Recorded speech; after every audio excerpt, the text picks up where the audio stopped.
मैं छात्र हितों की रक्षा के लिए यहाँ मौजूद हूँ और उनके साथ खड़ा हूँ। किसी भी सरकार को लाठी, गोली, पैलेट गन, टीयर गैस और बेटियों के साथ अन्यायपूर्ण व्यवहार करने की छूट नहीं दी जा सकती। सरकार जिन पे आरोप लगाती है प्रोटेस्ट पे, फिर उनके आगे झुकती भी है। किसान आंदोलन में जहाँ 700 किसान शहीद हुए, क्या देश के प्रधानमंत्री ने माफी मांगी अब तक किसानों से? एंटी नेशनल एलिमेंट बता रहे थे, और फिर उनसे अगर वो एंटी नेशनल एलिमेंट हैं, फिर आप गटर छापे तो वार्ता क्यों कर रहे हो? आप मुसलमानों की तो बड़ी चिंता करते हो। आपकी सरकार में तो एक मुसलमान मंत्री नहीं है। आपको 3 तलाक की भी परवाह है, 370 की भी परवाह है, आपको वक्फ की जमीनों की भी परवाह है। वहां तो आपका कोई चंदा नहीं कि चुनाव तक लाडली बहना और चुनाव के बाद भूल जाओ बहना। बहना को खुश करने के लिए कुछ पैसे उसकी वोट खरीदने के लिए देने के बारे में सरकार सोच रही है। और जो अब जैन अल्फा आ गया है, जिनके स्कूल अच्छे नहीं है, स्कूल की बिल्डिंग टपक रही है, वहाँ पानी की व्यवस्था नहीं है, टॉयलेट की व्यवस्था नहीं है, किताबें नहीं मिल रही है समय पे, स्कूल ड्रेस नहीं है, टीचर्स नहीं है, प्रैक्टिकल्स नहीं हो रहे हैं, रास्ते अच्छे नहीं हैं। और अभी दतिया का उपचुनाव इस बात का गवाही दे रहा है कि दतिया जाने से पहले पूरे यूपी को और राजस्थान के कुछ हिस्से कवर करना पड़ेगा। योगी बाबा ने 10 साल बड़ी जो है सेवा कर ली। अब जनता उनसे सेवा नहीं कराना चाहती, अब जनता उनको जो है सेवा मुक्त करना चाहती है। मॉनसून सत्र खत्म हो गया है। अगर हम प्रोडक्टिविटी के हिसाब से देखें, जो पार्लियामेंट्री अफेयर्स मिनिस्टर थे मिस्टर किरेन रिजिजू, उनका कहना था कि 12 में से 11 बिल्स जो हैं वो वॉइस वोट के जरिए पारित किए गए हैं। सिर्फ एक बिल जो था उसके ऊपर डिस्कशन लोकसभा में किया गया। तो यानी प्रोडक्टिविटी तो हुई, लेकिन अगर हम नैरेटिव की बात करें तो कहीं ना कहीं बीजेपी पीछे दिखाई पड़ रही है। हमारे साथ भीम आर्मी के चंद्रशेखर आज़ाद साहब हैं, ये युवा नेता हैं। ये जो हैं खुद जो छात्रों की लड़ाई है वो जंतर मंतर से संसद के अंदर ले गए थे और बाबा भीमराव अंबेडकर की स्टैच्यू के नीचे ये जो है बारिश में वहाँ पर प्रोटेस्ट कर रहे थे जब हमने इनसे आखिरी बार वहाँ पर बात की थी। सर, तब से अब तक छात्रों की स्थिति बदली है। धर्मेंद्र प्रधान का इस्तीफा हो गया है, सरकार नया बिल लेकर आ गई है, लेकिन बिल को लेकर जो है बच्चे ज़्यादा खुश नहीं हैं। उनका कहना है कि जो सिस्टम है वो कहीं ना कहीं अभी तक उसमें जो एक बदलाव की ज़रूरत है वो नहीं है। तो आपकी क्या राय है? देखिए, मैं यहीं से शुरू करता हूँ कि संसदीय कार्य मंत्री ने क्या स्टेटमेंट दिया, मैं इस पे नहीं जाना चाहता। और कितने बिल किस तरह पास हुए, मैं इस पे भी इसलिए नहीं जाना चाहता कि सच ये है कि वो जबरन पास कराए गए बिल है। विपक्ष का एक में भी कुछ ऐसे लोग थे जो चाहते थे उन पर चर्चाएं, जैसे सर्वोच्च न्यायालय संशोधन विधेयक 2026 में हम लोग चर्चा चाहते थे। और जो बिल आया है परीक्षा में लीक को लेके, जो बिल आया उस पर भी एक विस्तृत चर्चा होनी थी, जो चर्चा बीच में ही छूटी और बाद में बिना मिनिस्टर के रिप्लाई के वो जिस तरह से पास हुआ, ये भी सबके सामने है। और मैं अकेला ऐसा आदमी था उस पूरे उसमें। 12 तारीख से लेके और 20 तारीख तक हम पहली वो पार्टी थे जिन्होंने उनको सपोर्ट किया। सिर्फ सपोर्ट नहीं किया, जब जब उनको आवश्यकता पड़ी, मैं खुद 15 तारीख को उनके मंच पे गया। हमारी टीम लगातार वहां रही। 18 तारीख को जब कहा गया कि रात को प्रोटेस्ट हटा देंगे, तो मैं खुद वहीं रहा 2 बजे से सुबह 7 बजे तक। 19 तारीख को हमारी टीम रही और 20 तारीख को जब कोई नेता उनके बीच में नहीं जाना चाहता था, क्योंकि इंटेलिजेंस की रिपोर्ट थी कि वो भीड़ है, उसमें कुछ भी हो सकता है, किसी नेता की जान भी जा सकती, इस तरह की जो है चर्चाएं सामान्य थी, तो भी मैं उनके बीच में खड़ा था। और जब मैंने वो हिंसा देखी जो पुलिस द्वारा, एजेंसी द्वारा, पैरामिलिट्री फोर्स द्वारा सरकार के आदेश पे की गई, तो मैं पहला वो व्यक्ति था जो प्रोटेस्ट पे गया। रात को 11 बजे से सुबह पूरी रात बारिश में, फिर नेक्स्ट डे, फिर अगली पूरी रात, फिर अगला पूरा दिन, फिर अगली पूरी रात। और जब तीसरे दिन 2 सीनियर मिनिस्टर मेरे पास आए ये कहने के लिए कि आपकी डिमांड क्या है, तो मैंने उनसे एक ही बात कही कि आप संवाद कीजिए। और आपसे भी मेरी वार्ता हुई थी इंडियन एक्सप्रेस से, तो मैंने आपको भी कहा था कि वार्ता तब होगी जब रिजाइन हो जाएगा एजुकेशन मिनिस्टर धर्मेंद्र प्रधान जी। फिर 23 में हमने पीसी की और पूरे देश भर में आंदोलन घोषणा की। 25 तारीख में मैं लखनऊ था जब ये इस्तीफा हुआ। लेकिन मैं बच्चों के से करीब से जुड़ा हुआ हूँ, सोशल साइटों के जरिए, अपनी पार्टी के संगठन के जरिए।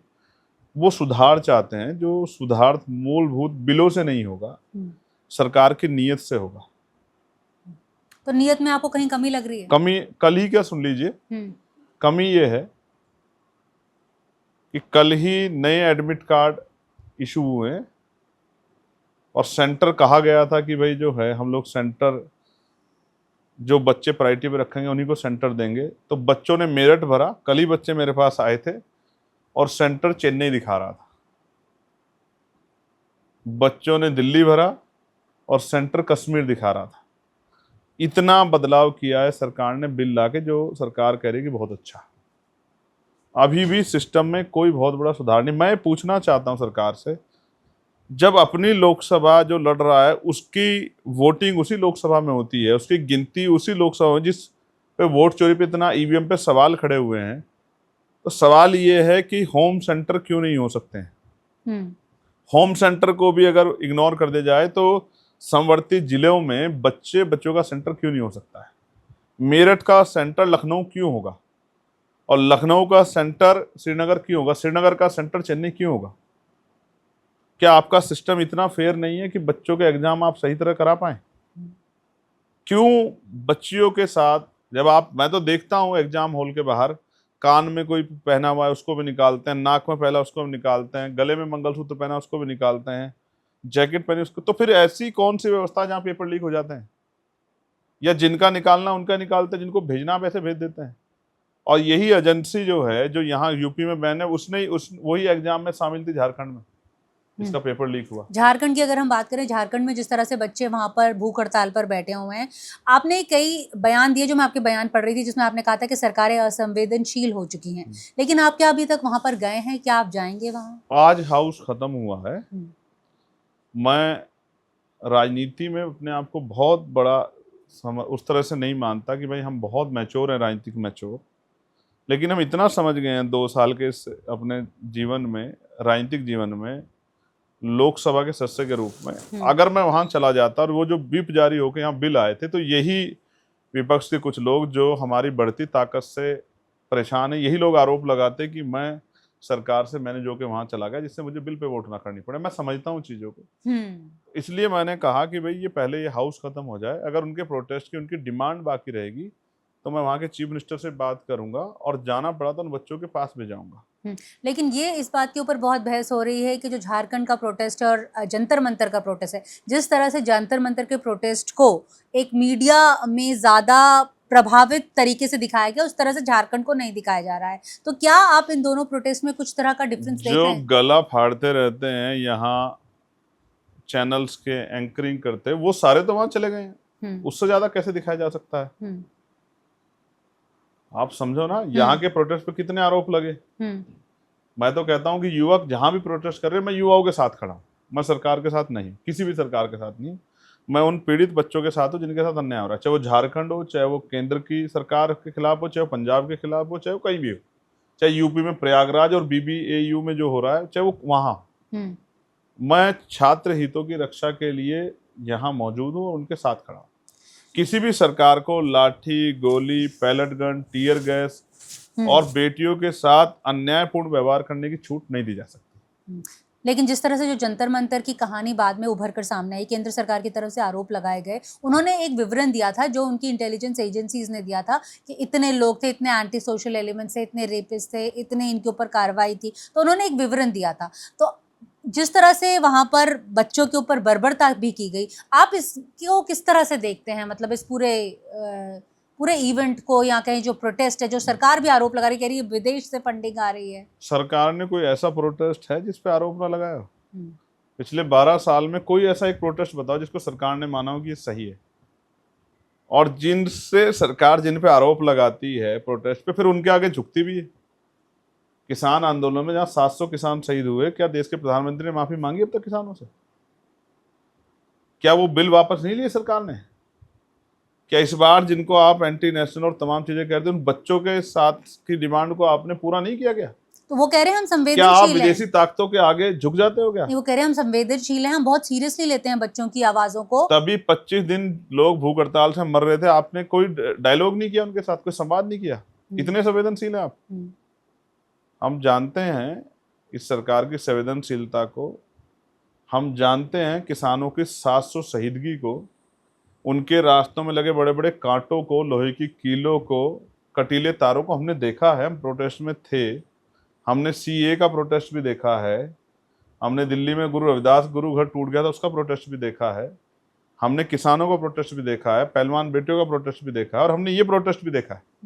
जिस तरह से केंद्रीय गृह मंत्री, क्योंकि जब मैं पुराने जर्नलिस्ट लोगों से बात करी थी सरकार की संवेदना ये है हाँ, कि सरकार के नेता हाँ, युवाओं को गटर छाप जैन जी को बता रहे थे, कंगना रनौत ने बताया था। एंटी नेशनल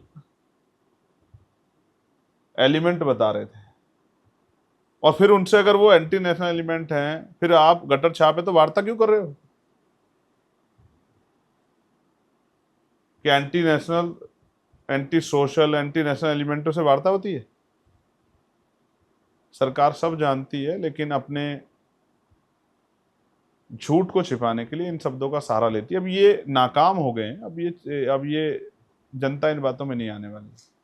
होम मिनिस्टर को जवाब नहीं देने दिया गया। 1962 के बाद शायद ये पहली बार है कि होम मिनिस्टर जो है उसको बोलने नहीं दिया गया संसद के अंदर। कल केंद्रीय गृह मंत्री की तरफ से एक सुझाव भी आया था, लेकिन विपक्ष ने उसके ऊपर कुछ मतलब एक तवज्जो नहीं दी। आप एज अ पार्लियामेंटेरियन आप इसे कैसे देखते मैंने हैं? देखा कि माइक छीन लिया गया था उनका और बड़ी दीवार खड़ी कर दी थी, जिससे कि बोल नहीं पा रहे थे, सरकार के मंत्री बोल नहीं पा रहे थे। ये सारे बिल कैसे पास हो गए, सारे शोर शराबे में? और आज विपक्ष ने ये स्पीकर साहब से कह के हाउस खत्म करा दिया। इसलिए नहीं वो बोल पाए क्योंकि विपक्ष के दबाव में सरकार, स्पीकर सर ने ऑर्डर कर दिया और हाउस खत्म हो गया। कोई तो तथ्यपूर्ण बात कहिए जिसको लोग भी स्वीकार कर लें। आदरणीय अरुण जेटली साहब जो बड़े नेता थे भारतीय जनता पार्टी, उनका कथन है पार्लियामेंट में कि डिसेंट, हाँ, इस फॉर्म ऑफ डेमोक्रेसी, सदन को चलाने की जिम्मेदारी सरकार की, हाँ। ना कि विपक्ष की। सरकार अगर एक और पूरा हाउस जो है, आई थिंक वो शीतकालीन सत्र था जो पूरा वॉश आउट हुआ था फिर एसआईआर पे चर्चा को लेके, लेकिन नेक्स्ट सेशन में उसी एसआईआर पे चर्चा हुई। तो ये जो डिमांड्स थी अगर आप पहले दिन पूरी कर देते, क्या चंदा चोरी विषय नहीं है? हाँ। क्या देश की करोड़ों लोगों की आस्थाओं का विषय नहीं है? क्या कोई ऐसा मामला आप देखिए, पप्पू यादव के खिलाफ एफआईआर दर्ज हुई, लेकिन चंदा चोरी पे एसआईटी का गठन हुआ और एसआईटी की रिपोर्ट के बाद जो एफआईआर दर्ज हुई, क्यों? ऐसा क्यों?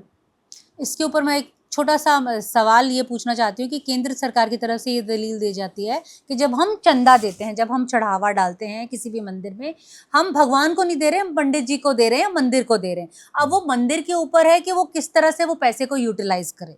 ठीक है, तो ये कहना कि चंदा चोरी हो गया है, चढ़ावा चोरी हो गया, ये गलत है।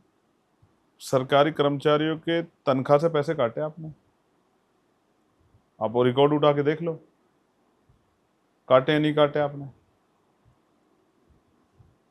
और अगर ऐच्छिक स्वीकृति से भी किसने दिया है तो जिस काम के लिए दिया उसी काम में लगे,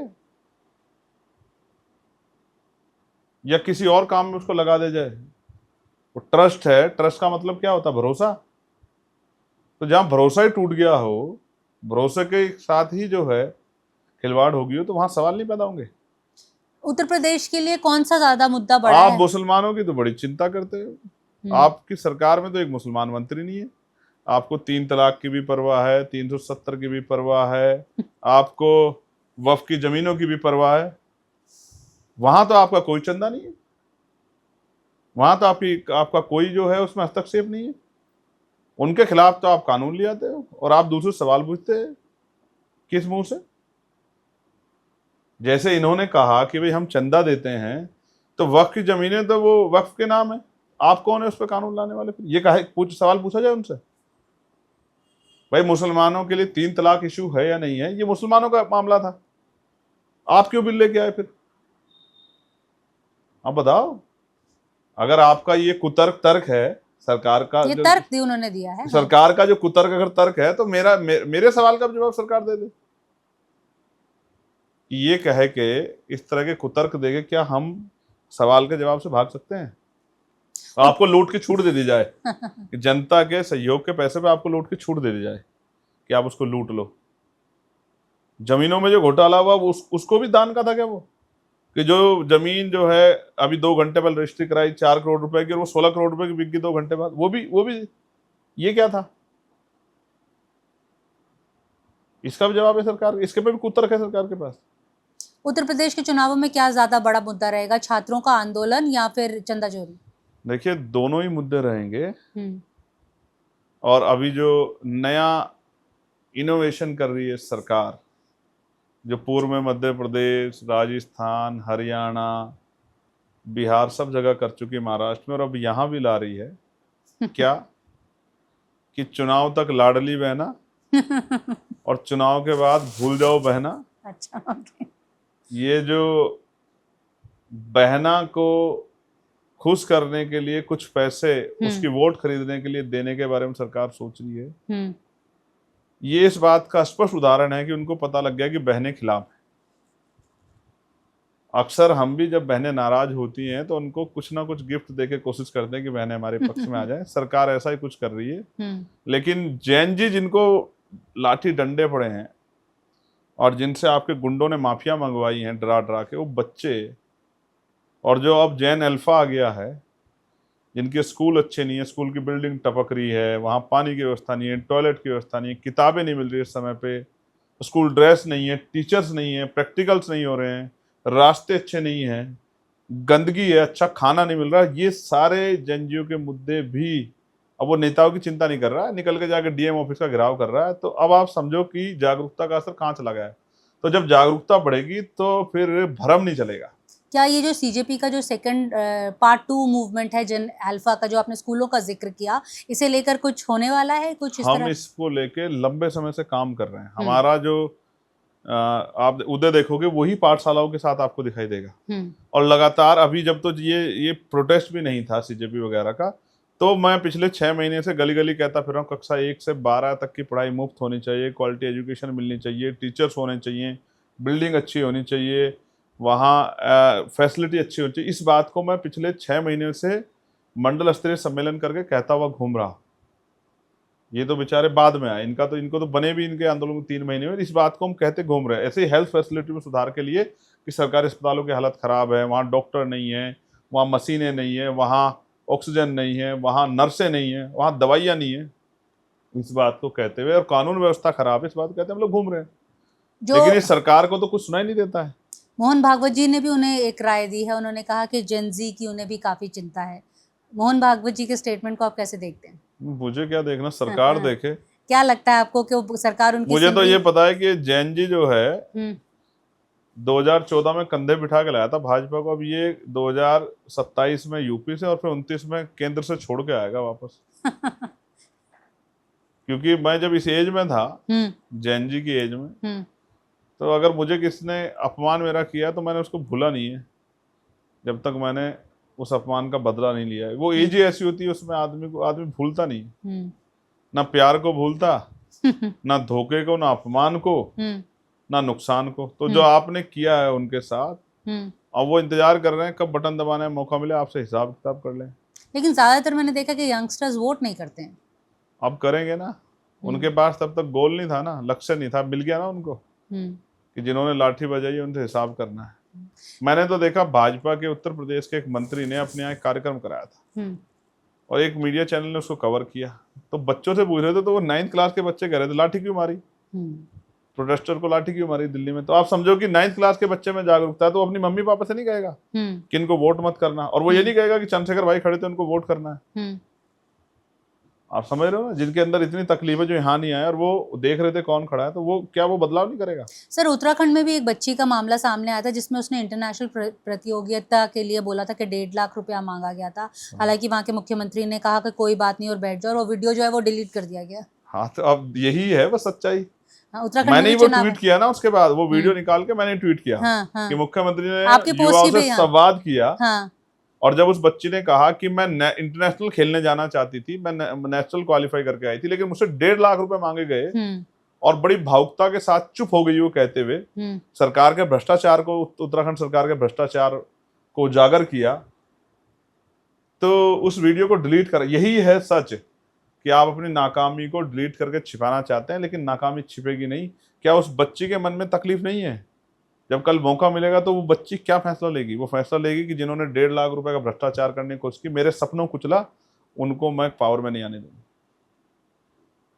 जेन अल्फा, जेन जी, मिलीनियर्स मिलके जो लगभग भारत में 50% है, ये अपने ऊपर हुए अन्याय का जवाब लेंगे और आज तक जो सिस्टम नहीं सुधरा उसको सुधारेंगे। मैं तो इसलिए बार बार कहता हूँ नौजवानों से, राजनीति में आओ, आके अपनी लड़ाई खुद लड़ो। उत्तर प्रदेश के नौजवानों की क्या कहानी है, मतलब वो किस तरह से उत्तर देख रहे हैं प्रदेश के राजनीति नौजवानों में से एक बैठा था हूँ। हाँ, तो आप तभी तो मैं पूछ रही हूँ तो उत्तर आपसे। प्रदेश के नौजवानों ने अपना पहला प्रतिनिधि मेरे रूप में यहाँ भेजा। अब वो कह रहे हैं इसको संख्या को बढ़ाना है।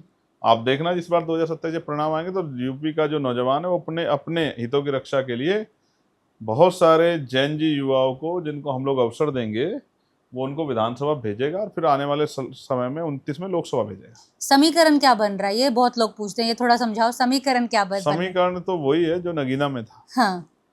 नगीना मॉडल ही भारतीय जनता पार्टी को रोक सकता है, वरना 2017 और 2022 का जो मॉडल था विपक्ष का, वो पर्याप्त नहीं भाजपा को हराने के लिए। इसका ये रिजल्ट, इसका उदाहरण है कि जो 2017 का मॉडल था, जो 2027 में यूज करने की कोशिश की जा रही है, उसको 60 से कम सीटें मिली थी, और 22 का जो मॉडल बनाया था 8-10 पार्टियों का, उसको भी 150 से कम सीटें मिली थी। लेकिन जो खतौली में बनाया था आपने, उसने 3 बार की जीती हुई सीट को हरा दिया था उपचुनाव में। कहते हैं उपचुनाव सरकार का होता है। और जो नगीना का मॉडल था, उसने जमानत जब्त करवा दी थी वहां भारतीय जनता पार्टी की, 1.5 लाख से ज्यादा वोटें विजयी हुआ। और अभी दतिया का उपचुनाव इस बात का गवाही दे रहा है कि दतिया जाने से पहले पूरे यूपी को और राजस्थान के कुछ हिस्से कवर करना पड़ेगा। तो जब वहां तक बात चली गई दतिया में, तो फिर यूपी की क्या हालात होंगे, इस बात का फैसला आपको जल्दी आने वाला चुनाव बता देगा। योगी बाबा का क्या स्थिति लग रही है? योगी बाबा ने 10 साल बड़ी जो है सेवा कर ली। अब जनता उनसे सेवा नहीं कराना चाहती, अब जनता उनको जो है सेवा मुक्त करना चाहती है।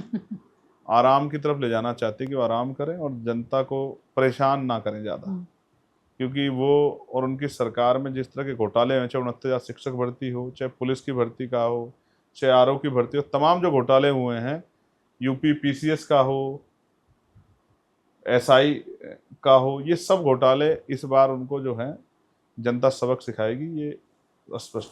सेंसस को लेकर भी आपने एक अपना स्पष्टीकरण रखा था, उसे थोड़ा सा समझाएं हमें। नहीं, सेंसस की हम लोग डिमांड कर रहे हैं कि सेंसस होना चाहिए, और सिर्फ सेंसस नहीं होना चाहिए, उसके साथ उसके आर्थिक आंकड़े भी जारी होने चाहिए।